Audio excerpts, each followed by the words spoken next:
नून league को 20, peoples party को 13, MQM को 5 मखसूस नशिस्तें मिलने का इम्कान। 13 सियासी जमातें कौमी असम्बली में मखसूस नशिस्तों की दौड़ से बाहर हो गईं।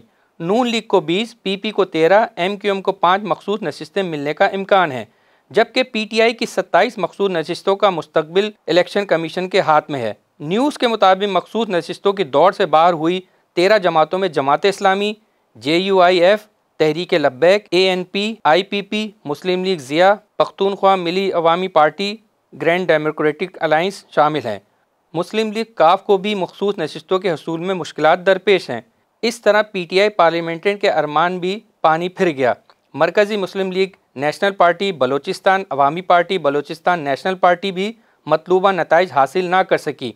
जमातों को मखसूस नशिस्तें मिलेंगी। इनमें मुस्लिम लीग नून को कौमी असम्बली में 16, ख़वातीन और 4 अक़लियतियों की मखसूस नशिस्तें मिलने का इम्कान है। पीपल्स पार्टी को 11, ख़वातीन और 2 मखसूस नशिस्तें मिलने का अमल मुतवक्का है। MQM को कौमी असम्बली में ख़वातीन की 4 और 1 अक़लियती नशिस्त मिलने का इम्कान है। PTI की 27 मखसूस नशिस्तों का मुस्तकबिल इलेक्शन कमीशन के हाथ में है। इलेक्शन कमीशन की सवाबीत पर ख़वातीन की 23 और 4 अक़लियती नशिस्तें सुन्नी इत्तेहाद कौंसिल को मिलेंगी। वॉन कराची की वीडियोस देखने के लिए हमारा चैनल सब्सक्राइब कीजिए और बेल के आइकन को क्लिक कीजिए ताकि आप हमारी तमाम आने वाली वीडियो से बाखबर रह सकें।